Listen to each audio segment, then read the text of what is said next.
राजनीति में अंगद की तरह पांव जमा लेने वाले मनोज तिवारी जी और लवकुश रामलीला में भी अंगद का रोल निभाने वाले हैं। सर, कितना महत्वपूर्ण रोल आपके जीवन के लिए ये? आप पहले अंगद का रोल किया है कभी आपने? मैंने बहुत बार अंगद का रोल किया। पिछले साल भी लवकुश रामलीला समिति में हमने अंगद का रोल किया। उसके पहले केवट का किए थे।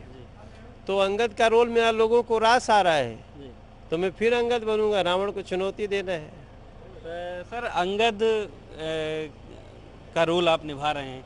कोई ऐसा गीत जो अंगद राम जी की भक्ति से रिलेटेड जो रावण के सामने पेश करता है कि आप उनकी शरण में चले जाओ, क्योंकि अंगद नसीहत भी देते हैं कई बार रावण को।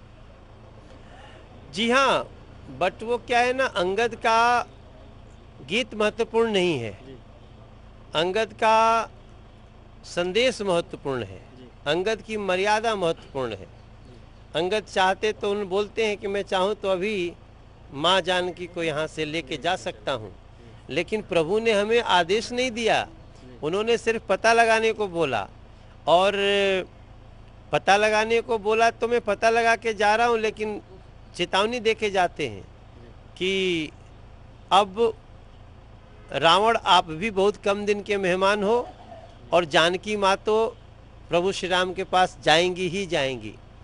तो इस संदेश को कि इतना अनुशासित एक सिपाही राम का अंगद जो कहता है वही भविष्य में होता है।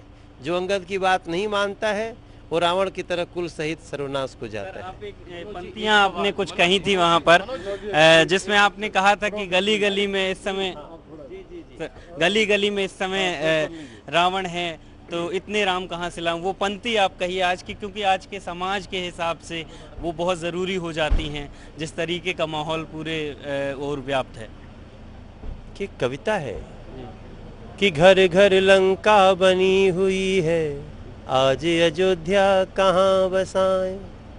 गली गली में रावण है तो इतने राम कहाँ से लाएं। रामचरित्र राम लीला को देखो चलो हो मिल के सजाएं। गली गली में रावण बहुत है, आओ मिल के राम बनाएं, आओ मिल के राम बनाएं। बहुत बहुत धन्यवाद हमसे बात करने के लिए। तो ये थे मनोज तिवारी जी, जिनका संदेश साफ था कि गली गली में अगर रावण है तो आओ सब लोग मिलकर के रामलीला देखें और अपने मन के अंदर भी रामचरित्र का निर्माण करें। कैमरा पर्सन संजीत के साथ हम बुच पांडे, APN न्यूज़ दिल्ली।